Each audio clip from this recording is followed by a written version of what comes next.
Principles of design. Design has certain principles it uses to communicate a message, besides words and images. How we use these principles in our design will affect the structure and readability of the message we are trying to communicate. All of these design principles can be applied to any project, and how they are used will determine the efficiency of the design and how attractive it is. There's no one right way to apply any of these principles.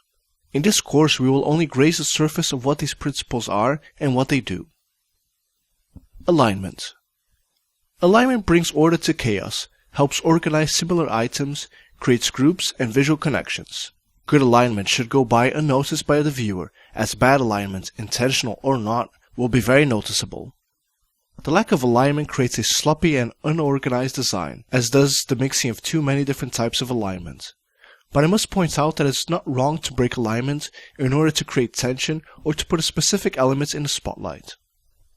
Balance. It is important to balance the occasional chocolate with a healthy meal, and balance in design is equally important. In most cases, we feel more comfortable with balanced layouts where graphics don't overpower the text and the page doesn't seem like it's leaning to one side. As we learned in the past class, all elements have a mass, and it is the designer's job to know how to balance the elements on a page. Contrast.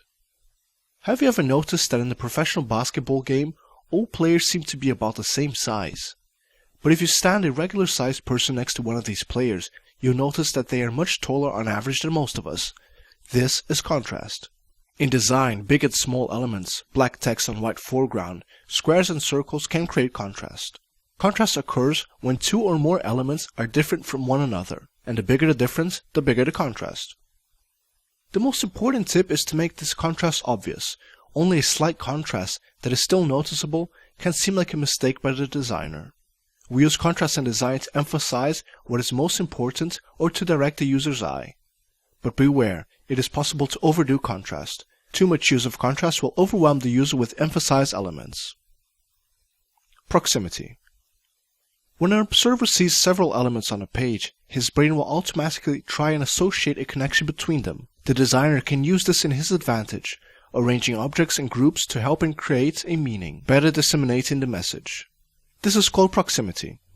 Proximity creates a link between elements on a page.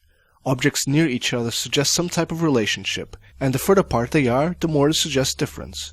A good example of this we can find in a text. Phrases in the same paragraph mean they follow the same line of thought, and a change in paragraph symbolizes the changing of the subject. Repetition. Also called consistency, this principle helps maintain order throughout a project. Note how in most of these presentations there is always a main title at the beginning of a subject, the same title again, shown above the screen in a light gray color, and the text is always the same color, height and length on all videos. This is repetition.